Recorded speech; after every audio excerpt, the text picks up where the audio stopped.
He dragged the girl by her hair right in the middle of the street, unaware that her mother was Ronda Rousey. What happened next shocked everyone. Subscribe and write in the comments where you're watching from. The late summer sun cast a golden haze over the Santa Monica Pier, where a sea breeze mingled with the sugary aroma of funnel cakes and cotton candy. Tourists drifted lazily among the boardwalk vendors, and the ocean hummed steadily in the background like a living, breathing rhythm beneath the surface of the day. Children squealed on the roller coaster overhead, and the occasional bark of a street performer's microphone added texture to the evening's chaos. 12-year-old Aurelia Rousey moved through the scene with the restless excitement of a girl just old enough to enjoy a bit of independence. She wore a black hoodie with faded lettering, her sandy blonde hair pulled into a messy ponytail. Her face, freckled and lightly sunburned from the afternoon, was locked in a beaming smile as she walked beside her best friend, Caitlin. The two girls clutched cones of soft-serve ice cream in their hands, Aurelia's with chocolate and rainbow sprinkles, Caitlin's with vanilla and caramel drizzle. "Okay, but you have to admit," Caitlin was saying through giggles, "the dolphin looked like it was waving at you." "It wasn't waving. It was trying to eat the fish I dropped," Aurelia shot back, laughing as she wiped a dab of ice cream from her lip. "That thing was huge, like prehistoric huge." They turned the corner near a busking saxophonist playing a slow, soulful rendition of "Somewhere Over the Rainbow." Aurelia tossed a crumpled dollar into his open case, and the man nodded with a faint smile. The energy in the air felt gentle and celebratory. Everything about the evening screamed normalcy, a perfect kind of ordinary. The pier was packed, but not uncomfortably so. Families posed for photos in front of the Ferris wheel, and teenagers clustered near the arcade with oversized plush toys won from rigged games. Aurelia's dad was supposed to pick them up in an hour, and until then the girls had freedom, at least within the invisible perimeter of what Ronda Rousey considered safe. Aurelia's phone buzzed in her pocket. She pulled it out, glanced at the message from her mom. "Headed to the gym. Text when you're done. Be safe, baby." Aurelia grinned. Her mother was always watching, even when she wasn't physically there. It was annoying sometimes, but tonight she felt comforted by it. As they reached the far end of the pier, Aurelia's attention was caught by a new ice cream cart parked near the lifeguard station. The vendor was a cheerful older woman who handed out cones with a flourish like she was serving royal desserts. Aurelia decided she needed a second one, and Caitlin didn't argue. The evening was too beautiful for calorie counting. "2 chocolate swirls, please," Aurelia said, reaching for her wallet. She had just turned around, freshly filled cones in hand, when it happened. A shoulder brushed hers, firm, deliberate. Her foot shifted reflexively, and in that fractional second, her ice cream lurched sideways. A dollop of it landed squarely on the tan sleeve of a nearby man's uniform. "Oh no," Aurelia murmured. "I'm so sorry." The man turned. He was tall, broad-shouldered, and built like someone who had never skipped a bench press in his life. His face was ruddy with sun, his jaw square, his mouth already tightening into a sneer. A gold star glinted from the left side of his chest. Sheriff Jonathan Cross, Los Angeles County Sheriff's Department. The badge was slightly dulled, his khaki uniform stretched taut across his thick torso. He smelled faintly of sweat and cologne. "You've got to be kidding me," he growled. Aurelia blinked, shrinking back. "It was an accident. I didn't see—" "Watch where you're going," he snapped, brushing the stain with the back of his hand, then examining it as though she'd thrown acid at him. I said, I'm sorry, she repeated, her voice shaking now. Yeah, I heard you, he muttered. Funny how kids like you always come up with the same excuses. Too busy playing with your phones to have any damn respect. Caitlin stepped back instinctively. The people nearby glanced over, some slowing, some pretending not to see. Aurelia stood frozen, the remaining ice cream trembling slightly in her hand. Cross loomed closer. What? Nothing else to say? Just going to ruin my uniform and walk away like it's no big deal? It was just ice cream, Aurelia managed, barely above a whisper. That was the wrong thing to say.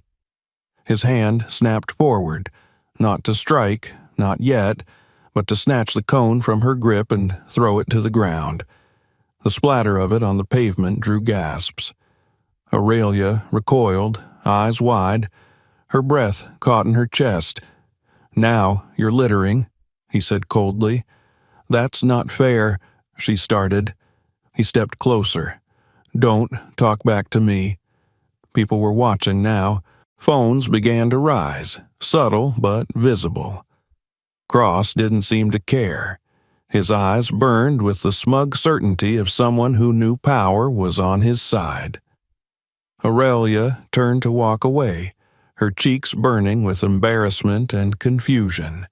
She wanted to find Caitlin and run, but before she could take more than 2 steps, his hand closed around her upper arm, fingers digging into her sleeve.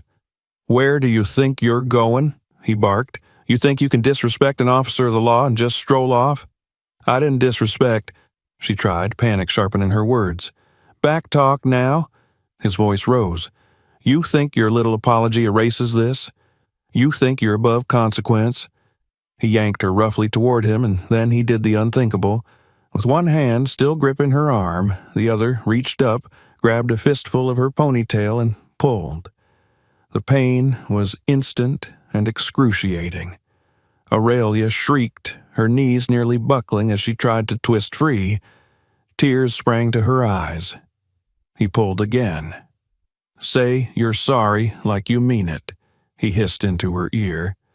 The crowd erupted, gasps, shouts, people surging forward. Someone screamed, Get your hands off her! Another shouted, That's a child! But Cross stood unmoved, using his badge like armor, his authority like a weapon. Somewhere behind them, footsteps pounded the boardwalk. They weren't loud, they weren't fast, but they carried weight. Ronda Rousey didn't burst onto the scene. She didn't scream her daughter's name. She walked with the precision of someone who had been in more fights than most people had seen on television. She saw the man holding her child. She saw the handful of hair. She saw the trembling shoulders and the ice cream on the pavement. She didn't blink. Aurelia didn't even realize her mother was there until she heard the voice behind her, calm, low, and colder than the ocean breeze. What exactly do you think you're doing to my daughter? The entire crowd froze. Sheriff Cross released Aurelia as if burned. She stumbled backward and fell to her knees, clutching her scalp. He turned, annoyed, ready to bark a retort, but then he saw her. Ronda's face was unreadable. No anger, no fury, just ice. Her hands were relaxed at her sides, but her posture was unmistakable, controlled, ready. Cross squinted, uncertain. Recognition flickered in his expression. Yes, she said, and that was all it took for the tide to turn. Phones came up faster now. People began shouting her name. It's Ronda Rousey. Oh my God, she's here? That's her daughter? That was her kid? Cross swallowed, his mouth suddenly dry. His authority drained out of him like a punctured tire. Ronda moved toward her daughter, bent low. You okay, baby? Aurelia nodded through tears. He pulled my hair. I know, I saw. She stood again and faced him. Her eyes never left his. You made a mistake. And just like that, the story had begun. Not the one Cross thought he was writing, but the one the world was about to read. The crowd had become an organism of its own, pulsing and shifting with every breath, every whisper, every gasp. People stood shoulder to shoulder, drawn in by the weight of something raw and real unfolding before them. Some held their phones high, recording every movement, every nuance. Others simply watched, paralyzed by disbelief and outrage. But no one moved to intervene now, not since Ronda Rousey had stepped onto the scene like a force of nature, wrapped in silence. Sheriff Jonathan Cross, for all his years in uniform, found himself unable to fully process the moment. He had faced down suspects with guns, combative drunks in dark alleys, and aggressive protesters on the city steps, but never had he come face to face with someone who exuded control and presence the way this woman did. It wasn't just her reputation, though that alone was formidable. It was the way she stood, the absolute stillness of her frame, the way her voice had cut through the air like a scalpel. She didn't need to shout. She didn't need to threaten. Every fiber of her being said, "You crossed a line." Aurelia was still on her knees, her small frame shaking, her hand clutching her head where his fingers had yanked her hair. Caitlin had returned and was now crouched beside her, wide-eyed and terrified. Ronda didn't reach for Cross. She didn't move toward him with fists clenched. She only looked at him with a gaze that made his badge feel suddenly like a tin toy. "I didn't know she was your kid," he said, his voice brittle, barely audible. "That's the problem," Ronda replied. "You shouldn't have to know." Cross shifted, his hand twitching by his side, brushing against the leather of his duty belt. He wasn't reaching for his weapon, not exactly, but there was hesitation, a flicker of instinct to fall back on dominance, on muscle memory. He'd been trained to command, to take control, but this situation wasn't his anymore, and he knew it. It had already slipped from his hands the moment he laid them on that girl. "You assaulted a child in broad daylight," someone in the crowd shouted. "What's wrong with you?" "He pulled her hair," another voice rang out. "You need to lose your badge." Cross turned slightly, his face flushing. "She disrespected me," he said, louder now, trying to reclaim authority. "She got ice cream on my uniform. She mouthed off." "She's 12, Ronda barked, her voice finally rising. "You're a grown man with a gun and a badge, and you dragged a child by the hair because she mouthed off? Are you even hearing yourself?" The words landed like stones. The crowd murmured, anger rising like a tide. Aurelia had risen now, leaning into her mother's side. Her eyes were swollen with tears, her cheeks stained and blotchy, but she stood. Not quite tall, not quite strong, but standing nonetheless. "I tried to say sorry," she whispered. "I really did." Ronda wrapped an arm around her shoulders, pressing a kiss into her temple. "I know, baby. I saw." The noise of the crowd swelled again, and then from behind them the shrill wail of a siren broke through the chaos. A black and white cruiser turned onto the pier's access road, lights flashing but no urgency in its speed. It pulled up to the edge of the boardwalk where several officers quickly exited. They moved with practiced steps, eyes scanning the crowd, hands resting near their hips. But their faces changed when they saw who stood at the center of the storm. One of them, a younger officer with close-cropped hair and cautious eyes, recognized Ronda immediately. "Ma'am," he said, approaching carefully, "can you tell us what happened?" "She can't," someone shouted from the side. "But we can. We saw the whole damn thing." "There's video," another person added. "Multiple videos. He assaulted that girl." The officer turned toward Cross. "Sheriff Cross, is that true?" Cross squared his shoulders. I was attempting to de-escalate a situation involving a disrespectful minor who, she got ice cream on his sleeve. Ronda cut in, her voice steely. And for that, he dragged her by the hair and tried to haul her to his car. The younger officer glanced between the two, his jaw tightening.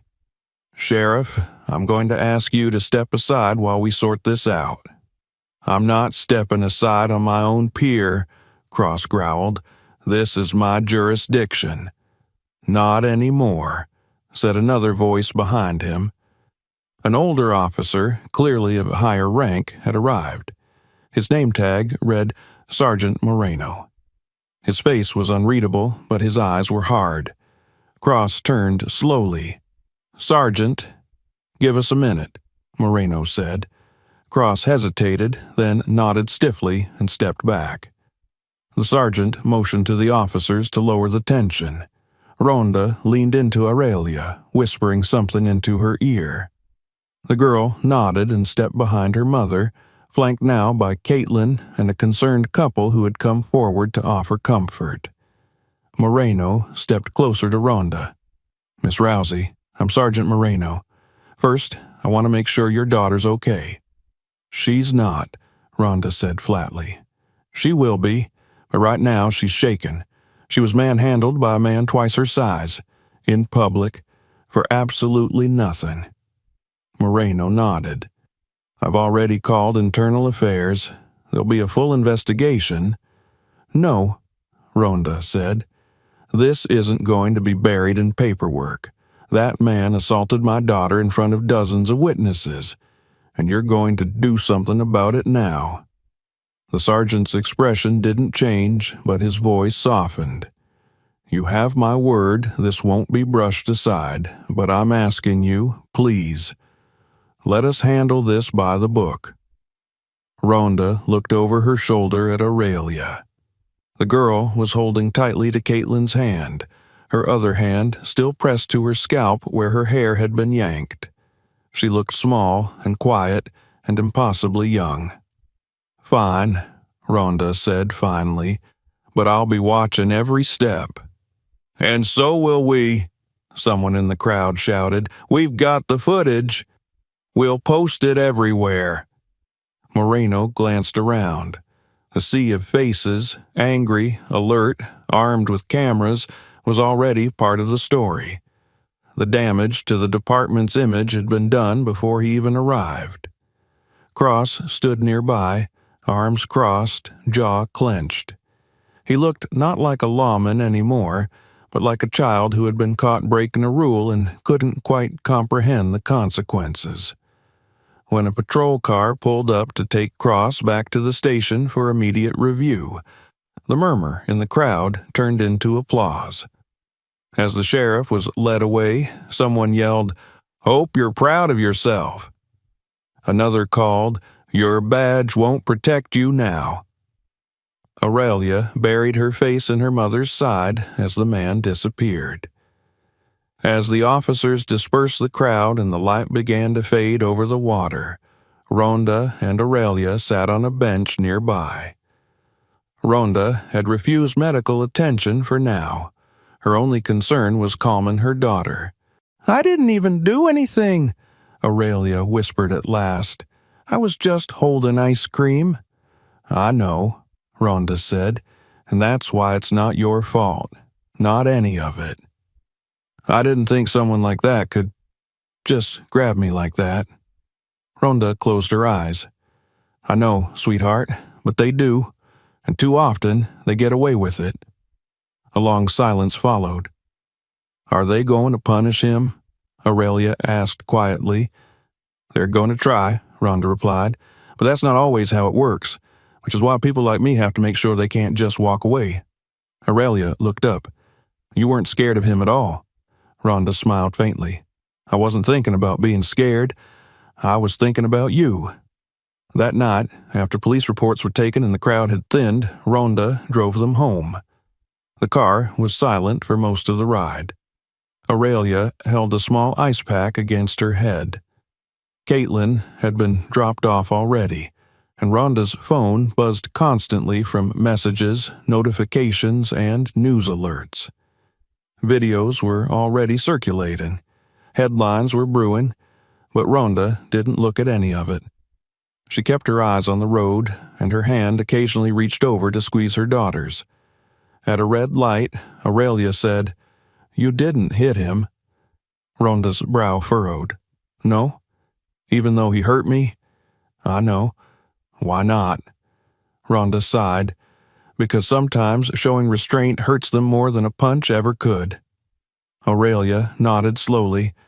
When they got home, Rhonda tucked her in, laid beside her for a long time, and didn't speak. But outside their quiet home, the world was already beginning to shake. Tomorrow, the headlines would scream, and the nation would know that someone's child had been grabbed, humiliated, and nearly dragged away.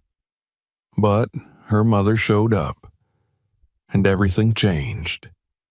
The sun had long since dipped below the horizon, but the firestorm it left behind in Santa Monica burned hotter than anyone could have expected.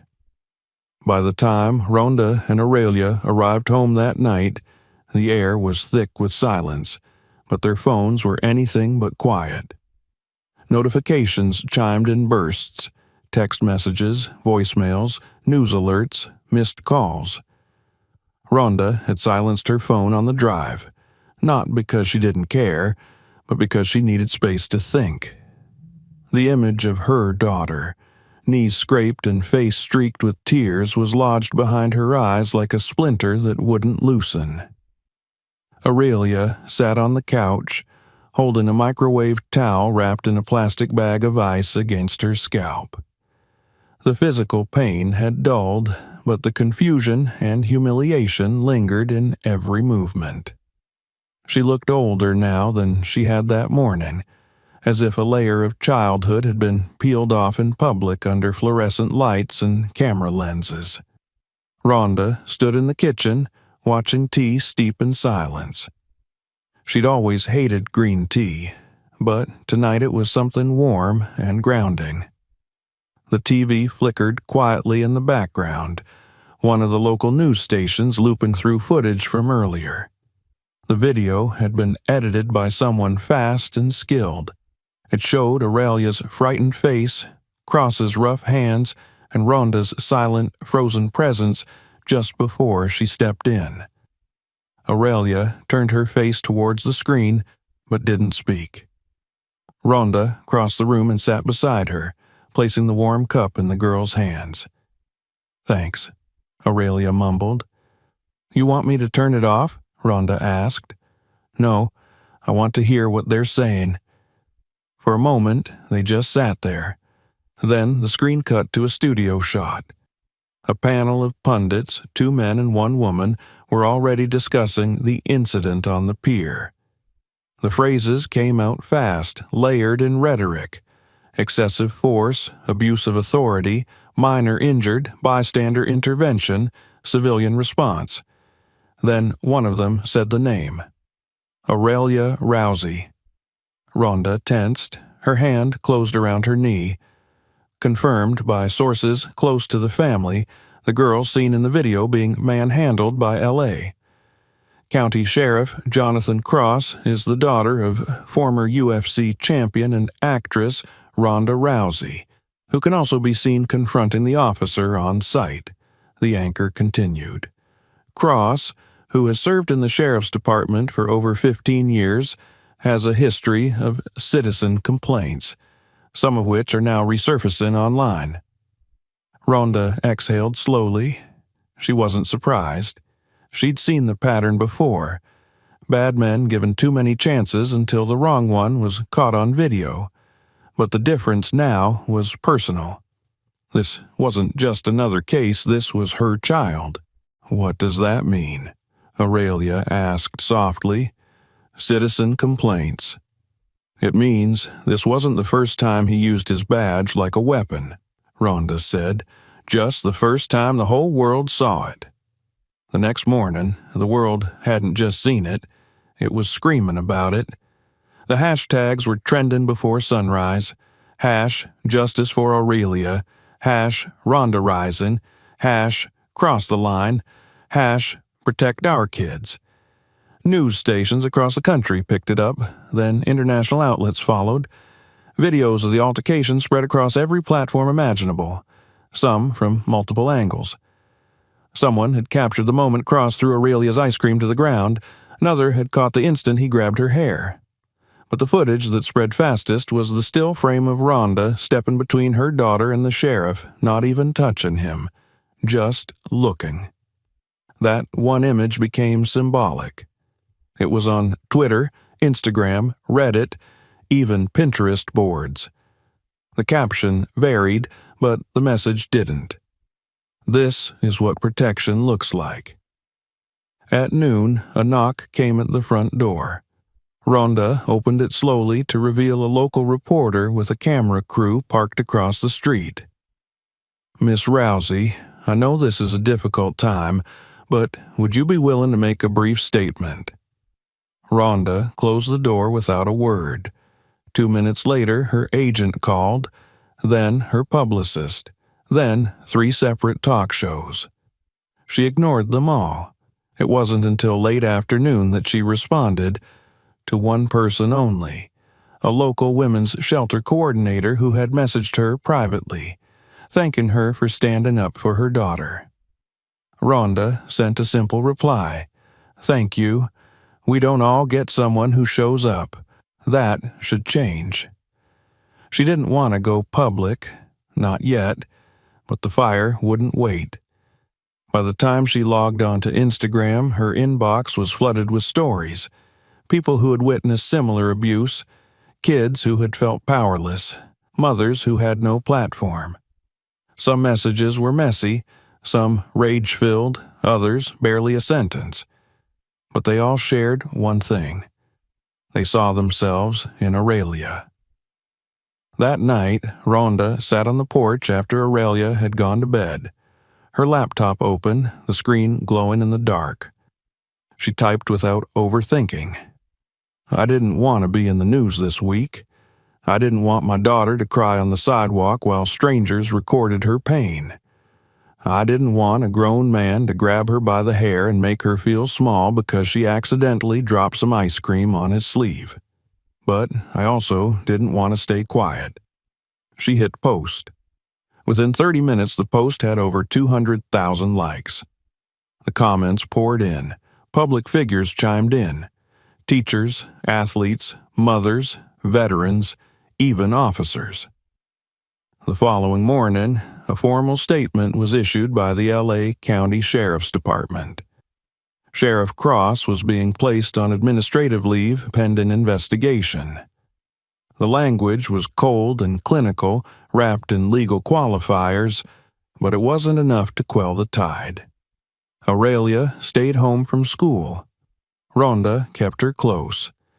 They baked muffins that neither of them felt like eating. They played a board game halfway through before losing interest. And when the doorbell rang again, this time with someone offering flowers, Ronda almost smiled. "I don't get it," Aurelia said, sitting on the floor surrounded by crumpled wrapping paper from supportive packages. "Why do all these people care now?" "Because they saw you," Ronda replied. "And they saw him. And they saw what happens when someone strong enough says no." "But they're not mad at you? For not, I don't know, fighting him?" Ronda leaned forward. "If I had hit him, this story wouldn't be about you. It'd be about me. And he'd still be the one playing the victim." Aurelia stared at her. "That's not fair." "No," Ronda agreed. "But now he has to face what he did, and that's a fight I will win." By the end of the week, everything had shifted. Aurelia's school invited Ronda to speak at a safety and leadership assembly. At first, she refused. She didn't want to turn trauma into performance. But Aurelia asked her to go, said maybe it would help the other kids feel less alone. So she agreed. The school gymnasium was packed. Parents, teachers, students, even a few officers from the local precinct. When Ronda stepped onto the stage wearing a plain black sweater and jeans, the room went silent. She didn't have notes. She didn't need them. "I'm not here as a celebrity," she began. "I'm here as a mom who had to watch her child get hurt while people just stood around, and then had to decide how to respond." She told them everything, not with dramatics, not with flair, just plainly, and with the steady rhythm of someone who had lived it. "I didn't hit him," she said at one point, "because I wasn't thinking about punishment. I was thinking about protection. I was thinking about what would stay with my daughter longer, my fist or my presence." The room was quiet. Some students wept openly. A few teachers did too. Then Aurelia stepped forward. She wore a hoodie pulled low over her eyes, but when she spoke, her voice was steady. "I didn't want to be the part of anything big," she said. "I just wanted some ice cream. And because of how I looked and who I was, someone thought I didn't matter." Her lip trembled. "But my mom showed up, and maybe someone else will now too." There was no applause at first, just silence. Then a single clap, then another, and soon the room was on its feet. Outside the gym, Sheriff Cross sat in a car alone, watching the building. He had seen the videos 100 times now. Each time, they hit harder. Each time, he heard himself louder. The sneer, the bark, the hand in her hair. He'd received notice of mandatory psychological review. The department wasn't shielding him anymore. Public pressure had made sure of that. His phone buzzed again. "Your appointment is confirmed. Dr. Helen Yamada. Tomorrow, 3 p.m. He didn't delete the message. He didn't throw the phone. He just sat there. And for the first time in years, he didn't feel like the man in the badge. Back in the Rousey home, the noise had settled. The cameras had pulled back. The hashtags still trended, but quieter now. Ronda and Aurelia sat on the couch, surrounded by bags of untouched fan mail. "Do you think it made a difference?" Aurelia asked. Ronda wrapped an arm around her. "I think it started something. And what happens next? That's not just up to us anymore." The TV flickered. A rerun of a nature show played softly. Wolves protecting their pups, standing still in the snow. Ronda smiled. Sometimes the strongest thing you could do wasn't strike. It was stand. The auditorium smelled faintly of waxed wood and dust, the kind of scent that clung to old gyms and school assemblies. Long before the students filed in, the maintenance staff had unfolded the rows of metal chairs and tested the microphone twice. The banner strung above the stage read, "Student Safety and Leadership Week," in cheerful block letters, but no one in the room mistook this gathering for routine. Not after what had happened. Not after the video. Not after the speeches, the headlines, and the growing public reckoning. Ronda stood in the wings of the stage, arms crossed over her chest, watching the rows fill. She hadn't worn makeup. She hadn't brought a speech. Her jeans were clean but faded, her boots scuffed from use, and her black shirt clung to her shoulders like armor.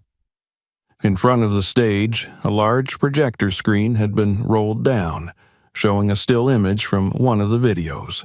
Her, standing between her daughter and Sheriff Cross. It had become symbolic without her meaning it to. She didn't like that kind of attention. She preferred the cage of the octagon or the structure of a film set. But today was something else. Today, her silence would say more than any championship belt ever could. Aurelia was seated near the front with her homeroom class, her hood pulled low as if she hoped no one would recognize her. That was impossible now. The girl who once walked these hallways as just another quiet seventh grader had become a symbol of something too big to name. She didn't yet understand the weight of that, but she felt it. In the stares, in the awkward, well-meaning smiles, in the way her classmates now hesitated before speaking to her. Principal Emerson approached Ronda backstage, clipboard in hand, smile rehearsed and nervous. "Thank you again for agreeing to this. I know it's not easy." Ronda nodded but said nothing. She wasn't here for thank yous. The principal gestured to the podium. "We'll begin with a short introduction from me. Then the district's liaison officer will say a few words, and then you'll have the floor. After that, if your daughter is comfortable, she can say something too. But of course, there's no pressure." Rhonda's eyes flicked to the chairs where Aurelia sat, her hands folded tightly in her lap. "She'll speak," she said. At precisely 10 o'clock, the principal took the stage and welcomed everyone. The room, packed wall-to-wall with students, parents, staff, and even some uniformed officers, fell into a hush. The lights dimmed slightly, spotlighting the podium. After a brief, generic speech about safety, community, and the importance of courage in the face of adversity, the district liaison took his place, offering a few stiff words about school partnerships with law enforcement and the ongoing review of procedures. It was all safe, sanitized, and forgettable. Then Ronda stepped onto the stage. The room changed. She didn't take the podium. She didn't need a microphone. She stood center stage and looked at them, the rows of young faces, teachers, officers, even a few reporters in the back with press badges clipped to their collars. "I didn't come here today to talk about myself," she began, her voice clear and low. "You already know who I am. Some of you have seen me fight. Some of you know me from movies. None of that matters right now." The auditorium was silent. "I'm not here as a fighter," she said. "I'm here as a mom." She paused, letting the words settle. "Last week, my daughter was walking through a public space, doing something ordinary. She was 12, she was holding an ice cream cone, and she bumped into a man in uniform. It was an accident. That man didn't see a child. He saw a target. He used his badge to assert power over her. He grabbed her, he hurt her, and he humiliated her, and she would have been dragged away alone if no one had stopped him." A student in the second row wiped tears from her cheek. Rhonda saw, but she didn't change her tone. "You've seen the video. You know what happened next. I stepped in, but I didn't step in as someone famous. I stepped in because no child deserves to be treated that way. I stepped in because if it wasn't my kid, it could have been yours. And maybe no one would have come." She let the silence stretch again. "There are people who say I should have hit him, that I should have used my fists, that I could have knocked him out cold. And I could have.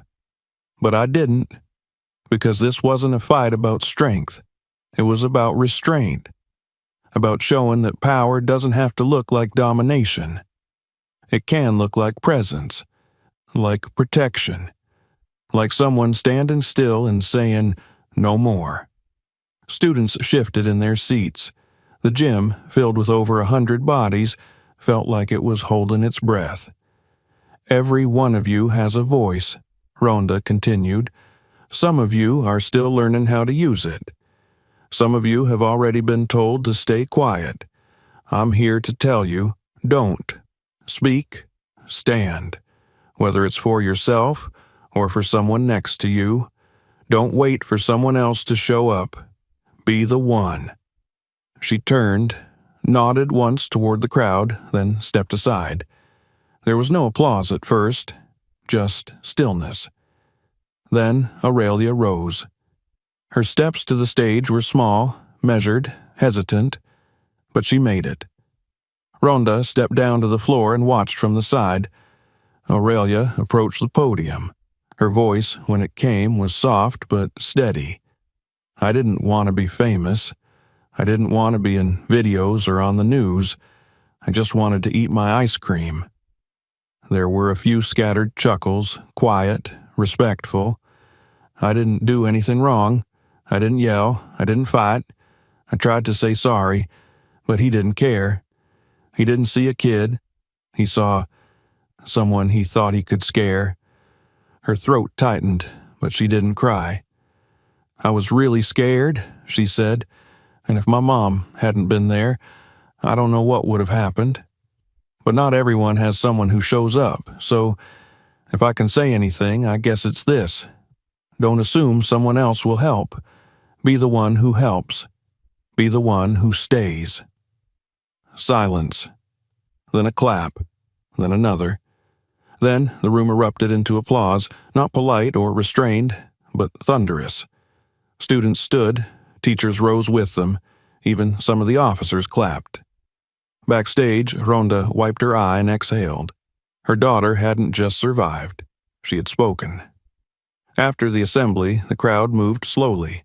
Students approached Aurelia, offering hugs or shy words. A teacher asked for a copy of her speech. One boy said, "I saw what happened. You're brave." Aurelia smiled for the first time in days. Outside, a group of mothers waited by the curb.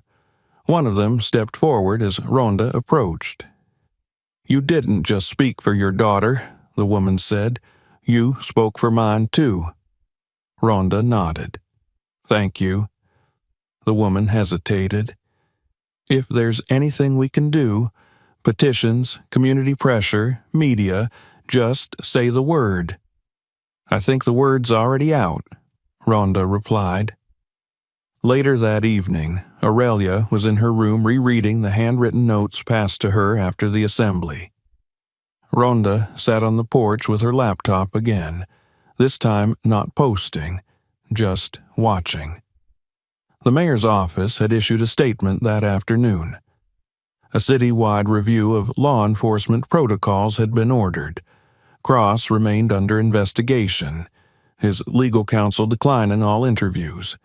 But more than that, parents were speaking, teachers, coaches, clergy.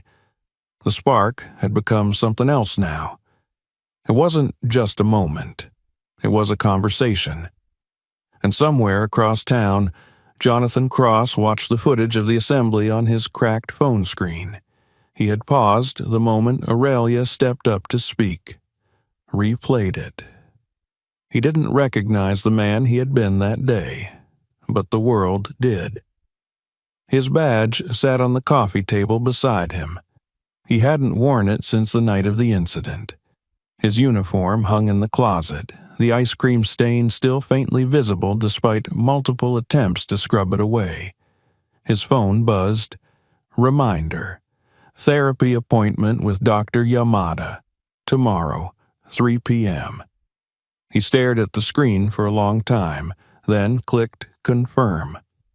At the Rousey home, Aurelia emerged from her room just as Ronda was turning off the porch light. She held out a paper slip. "They want me to help lead the student council's new safety committee," she said. Ronda took the slip, read it, and smiled. "Guess you're not just a regular 7th grader anymore. I don't want to be famous." "You're not," Ronda said. "You're a voice." The lights went out. The night settled. But nothing was the same anymore. And that was exactly how it should be. The sunlight filtered gently through the tall palms lining Ocean Avenue, brushing against storefronts and parked cars like the slow hand of something healing. The city buzzed as always, but beneath the surface of its usual rhythm, something had shifted. There were no sirens today, no shouting, no headlines breaking the peace in that moment. Just the sound of sandals against the sidewalk, strollers rolling past cafes, and laughter from nearby buskers. It could have been any other afternoon in Santa Monica, if not for what it symbolized now. Aurelia Rousey walked beside her mother, holding her hand without self-consciousness. They were dressed simply. No makeup, no designer brands, no press trailing behind them, just two people retracing the path that, not so long ago, had become a national stage. Ronda carried a canvas bag with a few water bottles and sunscreen, and Aurelia carried nothing but the memory. They turned the corner near the ice cream vendor. The same woman stood behind the cart, smiling the same smile, but this time her eyes widened when she saw them. Without a word, she reached for 2 cones and handed them over. "On the house," she said gently. Aurelia took the cone with a small, grateful smile. "Thank you." The woman nodded. "You came back." "Of course," Ronda answered, her voice quiet. They walked together toward the bench at the edge of the pier, the same one Aurelia had collapsed near that day. It looked different now, maybe smaller, less threatening, but the memory remained etched into the space around it. For a moment, neither of them spoke. They just sat. The ocean stretched endlessly before them, unmoved by politics, by pain, by progress. It simply breathed. Ronda glanced at her daughter, watching her lick the melting chocolate around the edges of her cone. "Feels different?" "A little," Aurelia said. "It's still kind of weird." "Yeah," Ronda murmured. "Weird's about right." There was a long pause. "People still stare at me," Aurelia said. "Even at school. Not in a mean way, just like they don't know what to say." "They probably don't." Aurelia kicked her legs lightly under the bench. "Do you think they'll ever stop?" Ronda looked out at the sea. "I think maybe it's not about them stopping. It's about you not needing them to." The girl was quiet for a while. Then, suddenly, she turned. "You know, sometimes I still get mad. Not at you, just at everything. Like, why did it have to happen? Why me?" Ronda nodded, not interrupting. "I wasn't trying to be brave," Aurelia went on. "I just wanted a normal day. And now everyone keeps calling me courageous and strong and saying I gave them hope. But I didn't mean to." "You don't have to mean to," Ronda said. "You just have to live through it." "But what if I didn't want to be the example?" "You didn't choose what happened," Ronda replied gently, "but you get to choose what comes next." They sat there as the wind picked up. The sky above had shifted into a soft mosaic of orange and lavender. Children laughed somewhere behind them, and a man tuned his guitar in preparation for his evening performance on the boardwalk. Then a voice called out hesitantly, "Miss Rousey?" Ronda turned. A woman, perhaps in her early 40s, approached with a teenage girl beside her. The girl was thin, with curly hair pulled into a bun and oversized glasses that slid down her nose. She held a small notebook against her chest like a shield. "I'm sorry," the woman said quickly. "We didn't want to intrude. We just saw you from across the pier." Ronda smiled with measured warmth. "It's all right. My daughter wanted to meet you, if that's okay." The girl stepped forward cautiously. "I just wanted to say thank you, not just for what you did for your daughter, but for showing people what it looks like when someone actually stands up." Aurelia looked at her, unsure whether to smile or hide. The girl continued. I had something kind of similar happen last year. Not the same, but close. No one believed me. But when your story came out, people started listening. Even my principal. Everything changed." The girl offered a folded piece of paper. "I wrote this for you," she said. "Both of you." Aurelia took the note and unfolded it slowly. Inside was a short poem, scrawled in careful handwriting. It was about shadows and standing tall, about fear and resistance, about finding strength in someone else's courage. By the time she finished reading, her throat had tightened again, but not with sadness. "Thank you," she whispered. The woman smiled. "It meant a lot to us." As they walked away, Rhonda put a hand on Aurelia's back. "You didn't just survive something," she said. "You became a reason someone else kept going." Aurelia folded the poem and tucked it into her pocket like something precious. Back at home, the house felt less quiet than it had the week before. There were fewer reporters on the street now, fewer calls. The chaos had begun to subside, but in its place was something slower and deeper, a ripple effect. The mayor's office had just finalized the new Citizen Review Board for Law Enforcement Oversight. Rhonda had been invited to join, but declined. She didn't need another title. She had already done her part. What mattered more was that she had spoken, that her daughter had spoken, and that others had heard them. That evening, Rhonda brought out the same board game they hadn't finished the previous week. Aurelia looked skeptical at first, but then nodded and joined her. They played for nearly an hour before one of them cheated without shame, and laughter finally filled the room again. Later, as Aurelia prepared for bed, Ronda stood in the hallway and watched her brush her teeth. There were still faint bruises on her scalp, but they were fading. The girl's posture was different now, straighter, more conscious. Not out of fear, but out of something stronger. A sense of self she hadn't carried before. "I talked to Principal Emerson today," Aurelia said through the foam of her toothpaste. "She wants me to help start a student-led safety committee for reporting stuff and for helping kids feel, I don't know, protected." Rhonda raised her eyebrows. "That sounds like a big job." I said, "Yes." Rhonda nodded. "Of course you did." When Aurelia turned off the bathroom light and crawled into bed, Rhonda sat beside her and smoothed the blanket over her. Neither of them spoke for a while. They didn't need to. But then Aurelia looked up, her voice barely a whisper. "Thanks for not losing it that day." Rhonda smiled. "I almost did." "I know, but you didn't." She leaned into her mother, resting her head against her shoulder. "You did something better," she said. "You made them listen. I just stood there. That was enough."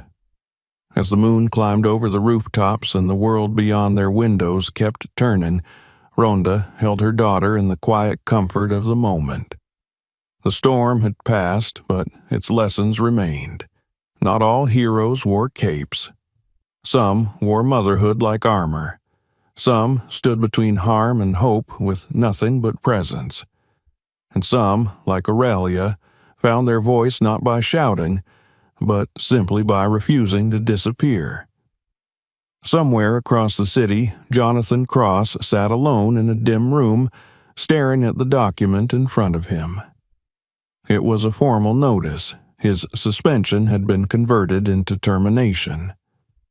The recommendation from the internal review was firm. The video, the witness testimony, the public pressure, none of it could be ignored. He'd spoken to the department psychologist earlier that afternoon.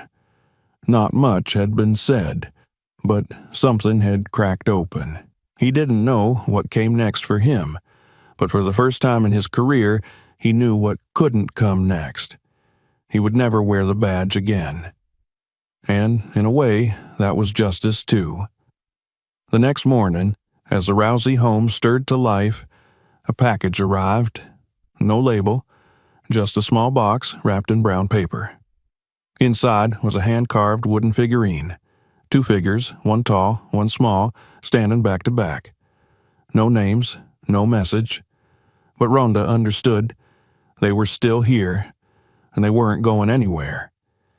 If this story moved you, don't forget to subscribe for more. Watch the next video to keep going and share this one with someone who needs to see it.